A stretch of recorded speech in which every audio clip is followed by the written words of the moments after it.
Hello friends, माझ्या इथं दर रविवारी बनणारी वस्तू म्हणजे आलूचा पराठा. त्यासाठी इथं मी मिक्सरमध्ये हिरव्या मिरच्या, लसूण आणि अद्रक बारीक करून घेतलेला आहे. तसेच उकडलेले बटाटे मी बारीक किसून घेतलेले आहे.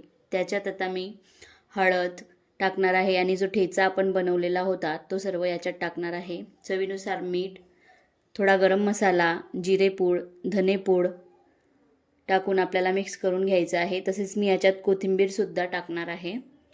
पराठा करताना केव्हाही बटाटे आपल्याला किसूनच वापरायचे आहेत, ज्याच्यामुळे पराठा फाटत नाही. हे बघा, इथं मी 2 वाटी गव्हाचं पीठ, अर्धी वाटी मैदा आणि मैद्यापेक्षा थोडं कमी बेसन घेतलेलं आहे. त्याच्यामध्ये थोडं मीठ घातलं आणि ओवा हातावर सोडून घातलेला आहे. तसेच मोहनासाठी थोडं तेल टाकलं आणि आता आपल्याला हे थोडं पाणी टाकून कणिकासारखं मिक्स करायचं आहे. जेवढं तुम्ही कणिक चांगलं मळाल तेवढा आपला पराठा छान येईल.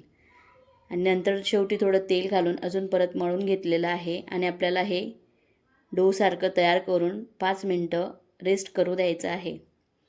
त्याच्यावर रुमाल टाकून ठेवायचा, ज्याच्यामुळे पराठा आपला करताना कधीच स्टफिंग बाहेर येत नाही.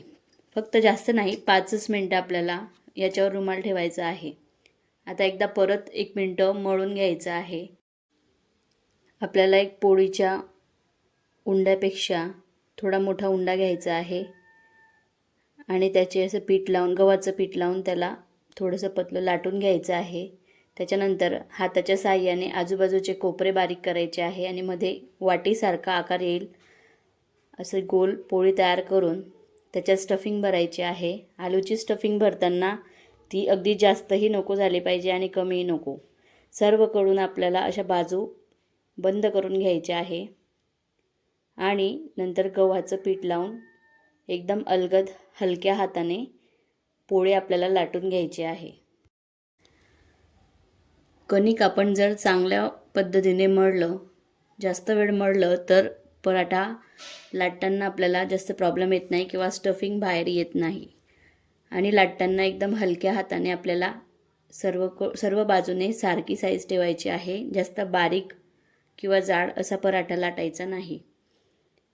तवा तापल्यानंतर मी पराठा टाकला आणि त्याच्यानंतर वरतून मी तेल लावते आहे. तुमच्याकडे बटर असेल तर तुम्ही बटर लावू शकता. बटरने अजून छान टेस्टी येते.